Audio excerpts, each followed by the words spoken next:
Orange City waterworks की तानाशाही, 100 meter reader बेरोजगार, परिवारों पर भुखमरी का संकट। नागपुर म्यूनिसिपल कॉरपोरेशन के अंतर्गत काम करने वाले ऑरेंज सिटी वाटरवर्क्स एडमिनिस्ट्रेशन की कथित हिटलरशाही नीति के कारण पिछले 10 से 15 वर्षों से सेवा दे रहे करीब 100 मीटर रीडर कर्मचारियों को नौकरी से निकाल दिया गया है। इन कर्मचारियों को 1 जनवरी 2026 से बेरोजगार कर दिया गया, जिससे उनके परिवारों के सामने भुखमरी की स्थिति पैदा हो गई है। नागपुर महानगर पालिका में मीटर रीडिंग का काम करने वाले जो कर्मचारी हैं उन्हें काम पे से निकाल दिया है। नागपुर महानगर पालिका का पानी पुरवठा का काम OCW देखती है। उस OCW ने इन कर्मचारियों ने किमान वेतन मांगा करके इनको काम पे से निकाल दिया। किमान वेतन ये कर्मचारियों का अधिकार है और ये क्यों मांगा, यूनियन बनाना भी कर्मचारियों का अधिकार है। उन्होंने यूनियन क्यों बनाया, किमान वेतन क्यों मांगा, इस नाते OCW कंपनी ने इन कर्मचारियों को काम से निकाल दिया है। 1.5 महीना हो गया, इनको पगार नहीं दिया है। 1.5 महीने में ये कर्मचारी आज क्या खाएंगे, इनका परिवार क्या खाएंगे, इनके बच्चे क्या खाएंगे, इन पर ये मुसीबत आई है। इस बात को लेकर हम कल से नागपुर महानगर पालिका के सामने आंदोलन करने वाले हैं। पीड़ित कर्मचारियों ने भारतीय मजदूर संघ के नेतृत्व में Orange City Waterworks contract employees union के माध्यम से माननीय अपर लेबर कमिश्नर के कार्यालय में केस दर्ज कराया था।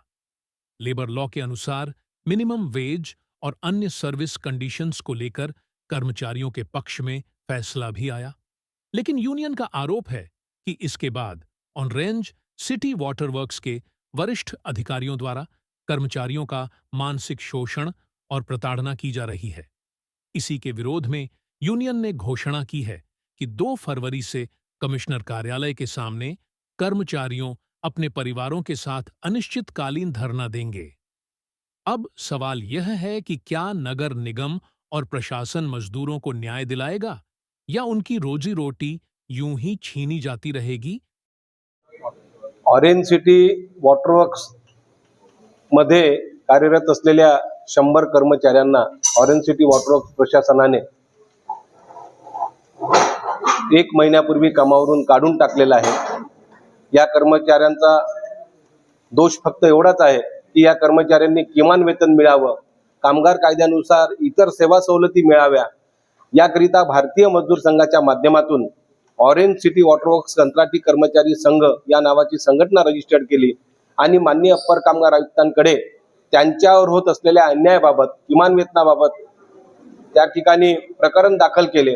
तेव्हापासून मागील 1 वर्षापासून ऑरेंज सिटी वॉटरवर्क्स प्रशासन या कर्मचाऱ्यांना एवढ्या प्रचंड प्रमाणात त्रास देत आहे की ते कर्मचारी त्रासून गेलेले आहे। एका महिलेची डिलिव्हरी होती, त्या महिलेला ड्युटीवरून सुट्टी पाहिजे होती, त्या सुट्टीकरिता देखील त्यांनी अक्षरशः तरसवलं। जेव्हा आदरणीय मुन्ना भाऊंनी त्या ठिकाणी लक्ष दिलं तेव्हा कुठं त्या महिलेला मॅटर्निटी रजा मंजूर झाली। अशा अनेक प्रकारचा त्रासाने हे कर्मचारी त्रासून गेलेले आहे। महिनाभरात त्यांचे झोन बदलवण्यात आले, नको त्या ठिकाणी त्यांच्या बदल्या करण्यात आल्या। कारण काय, तर फक्त युनियन का बनवली म्हणून। आणि त्यामुळं या कर्मचाऱ्यांना जेव्हा अप्पर कामगार आयुक्तांनी सांगितलं की 23,000 रुपये हा किमान वेतन यांना मिळाला पाहिजे, हा कायद्याप्रमाणे परिमंडळ झोन 1 प्रमाणे यांना वेतन मिळालं पाहिजे, तुम्ही देत असलेला जो किमान वेतन आहे हा चुकीचा आहे, हे जेव्हा त्यांना सांगितलं तेव्हापासून त्यांचा अतिशय तिळपापड झाला। आणि रँडस्टँड कंपनीचा जो त्यांचा कंत्राटी कर्मचाऱ्यांचा जो ठेका होता तो 31 डिसेंबर रोजी त्यांनी संपुष्टात आणला आणि 1 जानेवारी पासून या कर्मचाऱ्यांना कामावरून काढून टाकलेले आहे। त्याच्या विरोधात मनपा आयुक्त कार्यालयाच्या समोर उद्यापासून या कर्मचाऱ्यांना घेऊन भारतीय मजदूर संघाच्या नेतृत्वात आदरणीय ओमप्रकाशजी यादव साहेब, हर्षलजी ठोंबरे जिल्हा प्रमुख भारतीय मजदूर संघ आणि आम्ही बाकी सर्व कर्मचाऱ्यांना घेऊन त्या ठिकाणी आंदोलनाची सुरुवात करत आहोत। आपणा सर्वांना